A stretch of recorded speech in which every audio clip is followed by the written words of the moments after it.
अस्सलाम वालेकुम प्यारे बच्चों। आज के इस वीडियो में हम मैथ्स 2 का 5वां सबक मुहद्दिदी इल्म हिंसा ये सबक शुरू करेंगे। मुहद्दिदी इल्म हिंसा ये सबक हम शुरू करेंगे। ठीक है, इसमें सबसे पहला जो नुक्ता तुम्हारी किताब में दिया हुआ है वो है फासले का जाब्ता। वो क्या है? फासले का जाब्ता। अब फासले का जाब्ता इस तरह से है कि अगर ए एक नुक्ता है जिसके मुहद्दिद है x1 y1, ठीक है, नुक्ता बी ये दूसरा नुक्ता है जिसके मुहद्दिद है x2 y2, बराबर है। तो ये इन दोनों का नुकात के दरमियान का फासला जिसको हम जाहिर करेंगे ए बी से, और वो फासला जाहिर करने का जाब्ता है ए बी बराबर जजर में, है ना, x1 नफी x2 कॉस की दूसरी कुवत जमा y1 नफी y2 कॉस की दूसरी कुवत। ठीक है, अब इस जाब्ते को हम ऐसे भी लिख सकते हैं, देखो कि जजर में कुछ किताबों में आपको ऐसे मिलेगा, कुछ किताबों में ऐसे मिलेगा दूसरे तरीके से, x2 नफी x1 कॉस की दूसरी कुवत जमा y2 नफी y1 कॉस की दूसरी कुवत। ऐसा भी जाब्ता वो हो सकता है। ठीक है, तो आप लोगों को मेरा मशवरा होगा कि अभी जो है आप लोग दोनों में से जो आपको आसान लगे, फिर वो पहला हो या फिर दूसरा हो, दोनों में जो जाब्ता आसान लगे वो जाब्ते को आप लोग याद करें और उसी जाब्ते का मिसालें हल करने में इस्तेमाल करें अभी भी। और समझो कल अगर समझो अभी तुमने पहला जाब्ता मेरे तरीके से ये जाब्ता इस्तेमाल किया, और जब तुम दिसंबर महीने में कुछ 21 वगैरह आती है तो अक्सर बच्चे 21 खरीदते हैं और उससे पढ़ाई करते हैं कि नहीं, और उसके अंदर अगर जाब्ता x2 नफी x1 दिया होगा तो फिर बच्चे कंफ्यूज होते हैं कि हमने लेना कौन सा, x1 नफी x2 लेना कि x2 नफी x1 लेना। तो दोनों सूरतों में भी तुम दोनों तरीके से भी दोनों जाब्तों का दोनों में से कोई भी जाब्ते का इस्तेमाल करेंगे, तुम्हारा जवाब जो है वो एक ही आने वाला है। जवाब के अंदर कोई चेंज नहीं होगा, इस बात का तमाम बच्चे ख्याल रखें। ठीक है, अब इसका इस्तेमाल करके मशकी सेट 5.1 की कुछ मिसालें हल करेंगे। मिसाल इस तरह से है कि मंदरजा झैल नुकात की हर जोड़ी का दरमियानी फासला मालूम कीजिए। नुक्ता है ए 2,3 और बी 4,1। ठीक है, तो लिखेंगे यहाँ पर हम लोग फासले के जाब्ते की बिना पर, फासले के जाब्ते की बिना पर जाब्ता लिख कर लेंगे। पहले ए बी बराबर जजर में जाब्ता लिखेंगे x1 नफी x2 कॉस की दूसरी कुवत जमा y1 नफी y2 कॉस की दूसरी कुवत। तो पहले नुक्ते के मुहद्दिद लेंगे x1 y1, दूसरे नुक्ते के मुहद्दिद लेंगे x2 y2, और वो कीमतें हम लोग यहाँ पर जाब्ते में रखेंगे। तो जाब्ते में रखने पर कीमतें इस तरह से मिलेगी तुमको, x1 की कीमत आएगी 2 नफी x2 की कीमत आएगी 4 कॉस की दूसरी कुवत जमा y1 की कीमत आएगी 3 नफी y2 की कीमत आएगी 1 कॉस की दूसरी कुवत। और एक बात ध्यान में रखे बच्चे कि यहाँ पर मैंने ए पहले नुक्ते के मुहद्दिद को x1 y1 लिया और दूसरे नुक्ते के मुहद्दिद को x2 y2 लिया, ऐसा जरूरी नहीं है। आपको लगता होगा कि मैंने बी के मुहद्दिद को हमें x1 y1 लेना है, ले सकते हैं आप लोग, कोई मुश्किल नहीं है। जवाब में कोई भी चेंज नहीं होगा, जवाब है वही रहेगा। ठीक है, तो यहाँ पर आप 2 नफी 4 कॉस की दूसरी कुवत है तो 2 नफी 4 करना है हमें, है ना। अक्सर बच्चे यहाँ पर गलतियां करते, देखिए जमा और नफी के उसूल के अंदर, यहाँ पर जब 2 को जमा की अलामत है, 4 को नफी की अलामत है, अलग अलग अलामतें नजर आ रही है हमको। अगर अलग अलग अलामतें नजर आती होगी तो हमेशा तफरीक का अमल करना है। कौन सा अमल करना है? तफरीक का। तो 4 में से 2 को नफी करेंगे 2 आएगा, और बड़े आदत की अलामत तो वो आएगा नफी 2 कॉस की दूसरी कुवत जमा 3 नफी 1 करेंगे तो कितना आएगा? वो 2 कॉस की दूसरी कुवत। ठीक है, बराबर जवाब कितना आएगा फिर? नफी 2 का मुरब्बा।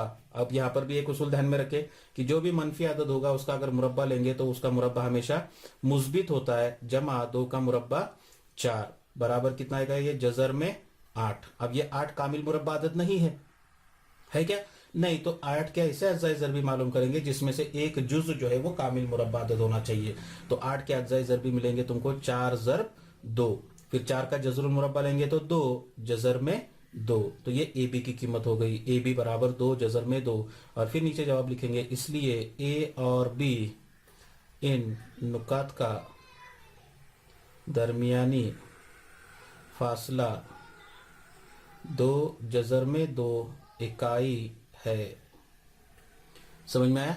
तो इस तरह से जो है ये पहली मिसाल क्या करनी थी, हमको हल करनी थी। अब और एक मिसाल मैं आप लोगों के सामने पेश करता हूं कि r 0,3 नफी 3 और दूसरा नुक्ता है s 0,5/2, 0,5 5/2, इसको नुक्ता लेंगे हम लोग x1 y1, ये नुक्ते को मुहद्दिद लेंगे x2 y2। ठीक है, तो लिखेंगे यहाँ पर, अब यहाँ पर फासले के ज़ाब्ते की बिना पर, फासले के ज़ाब्ते की बिना पर क्या मिलेगा हमें, RS बराबर जजर में, है ना, जजर में ज़ाब्ता लिखेंगे पहले x1 नफी x2 कॉस की दूसरी कुव्वत जमा y1 नफी y2 कॉस की दूसरी कुव्वत। तो कितनी कीमत आएगी फिर जजर में, क्या कीमत आएगी बोलो, x1 की कीमत आएगी सिफर, नफी x2 की कीमत आएगी सिफर कॉस की दूसरी कुव्वत जमा y1 की कीमत आएगी नफी 3, नफी y2 की कीमत आएगी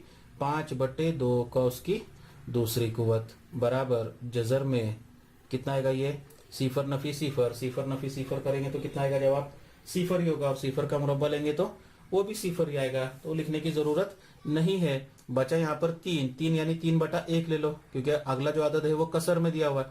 अब दोनों कसरों का नसब नुमा देखो कैसा है, अलग अलग है, तिरछा जरब करना पड़ेगा हमको तफरीक करने के लिए। तो नफी 3 से 2 को जरब करेंगे तो नफी 3 2 6, नफी 5 1 5/2 1 2 कॉस की दूसरी कुव्वत। ठीक है, बराबर क्या मिलेगा अब यहाँ पर जजर में, है ना, नफी 6 नफी 5। अब यहाँ पर दूसरा उसूल कि अगर यकसा अलामत हो, दोनों आदात को अलग अलग अलामतें होगी तो कैसा उसूल इस्तेमाल करना मैंने यहाँ पर आपको बता दिया। अब यहाँ पर दोनों आदात को यकसा अलामत है तो हमेशा जमा का अमल करें, 6 जमा 5 हो जाएगा 11, और चूंकि दोनों को नफी की अलामत है इसलिए जवाब आएगा नफी 11/2 कॉस की दूसरी कुव्वत। ठीक है, अब हमें एक उसूल पता है यहाँ पर कि जो भी मनफी आदद होता है उसका मुरब्बा लेने पर वो क्या होता है, मुस्बित हो जाता है। तो ये नफी 11/2 का मुरब्बा लेंगे तो वो मिलेगा हमें 11/2 की दूसरी कुव्वत। समझ में आ रहे, और फिर ये मुरब्बा और जजरुल मुरब्बा ये एक दूसरे को कट जाएगा और कीमत आएगी सिर्फ 11/2, और फिर नीचे जवाब लिखेंगे इसलिए नुकात R और S का दरमियानी फासला कितना है, 11/2 है। समझ में आ रहा है, तो इस तरह से जो है हमको क्या करना था, ये मिसाल को हल करना था। समझ में आ रहा है। और एक मिसाल मैं आप लोगों के सामने पेश करता हूँ इसी तरह की कि L बराबर नुक्ता L के मुहद्दिद दिए हुए, नुक्ता L के मुहद्दिद है 5 नफी 8 और M के मुहद्दिद दिए हुए नफी 7 नफी 3। तो इस तरह से LM के मुहद्दिद मालूम, LM ये फासला मालूम करेंगे। डायरेक्ट जाब्ता लिख रहा हूँ यहाँ पर, जाब्ता है x1 नफी x2 कॉस की दूसरी कुव्वत जमा y1 नफी y2 कॉस की दूसरी कुव्वत।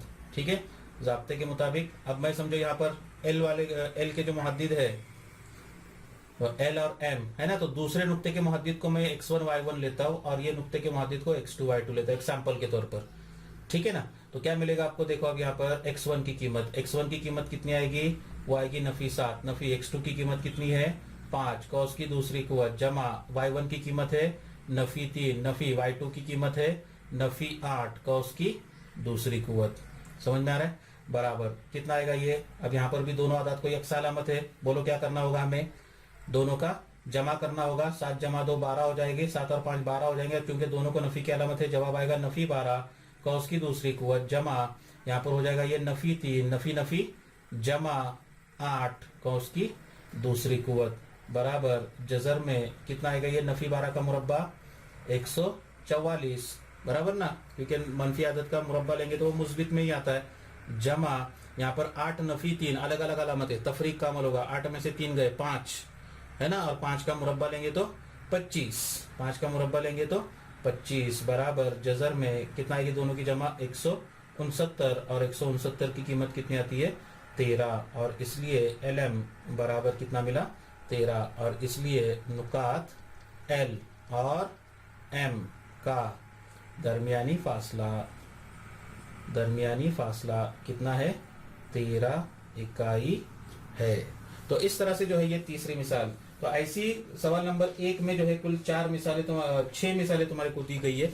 उन 6 मिसालों में से मैंने 3 मिसालें आप लोगों के सामने यहाँ पर पेश किया हूँ। उम्मीद है आप लोगों को समझ में आ गई होगी। अब और एक मिसाल मैं आप लोगों को बताता हूँ जो एग्जाम के अंदर पूछी जाती है अक्सर, ठीक है, या पूछे जाने का अंदेशा है।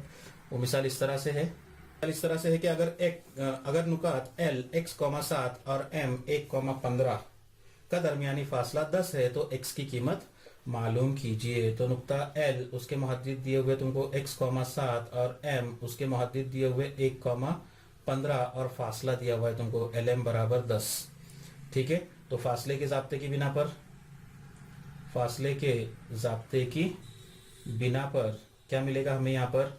LM बराबर ज़ाब्ता लिखता हूँ पहले जजर में, है ना, आएगा x1 नफी x2 कॉस की दूसरी कुव्वत जमा y1 नफी y2 कॉस की दूसरी कुव्वत। तो पहले नुक्ते के मुहद्दिद को x1 y1 लेते हैं, दूसरे नुक्ते के मुहद्दिद को x2 y2 लेते हैं। अब LM की कीमत कितनी? 10 बराबर जजर में क्या आएगा यहाँ पर? x1 की कीमत x नफी x2 की कीमत 1 कॉस की दूसरी कुव्वत जमा y1 की कीमत 7 नफी y2 की कीमत 15 कॉस की दूसरी कुव्वत। ठीक है, अब बाई जानिब में 10 है और दाहिनी जानिब में यहाँ पर ये जजर की अलामत है ना। तो ये जजर की अलामत हटाने के लिए मैं क्या करूंगा? तरफैन का मुरब्बा लूंगा। तो हम मुरब्बा लेंगे यहाँ पर कि तरफैन का मुरब्बा लेने पर तुमको मिलेगा 10 का मुरब्बा बराबर। अब दाहिनी जानिब के रुकन का जब तुम मुरब्बा लेंगे तो मुरब्बा और जज़रुल मुरब्बा ये एक दूसरे को कट जाएगा, बचेगा सिर्फ x नफी 1 का उसकी दूसरी कुव्वत जमा 7 नफी 15। अलग अलग अलामतें तफरीक का अमल करके बड़े आदत की अलामत वो आएगी नफी 8 की दूसरी कुव्वत। तो 10 का मुरब्बा कितना होता है? ये 100 होता है। नफी 8 का मुरब्बा लेंगे तो वो कितना आएगा? 64 आएगा जमा 64, बाई जानिब में जाएगा तो नफी 64 बराबर x नफी 1 का उसकी दूसरी कुव्वत। और इसलिए x नफी 1 का उसकी दूसरी कुव्वत बराबर 100 में से 64 को नफी करे कितना आएगा?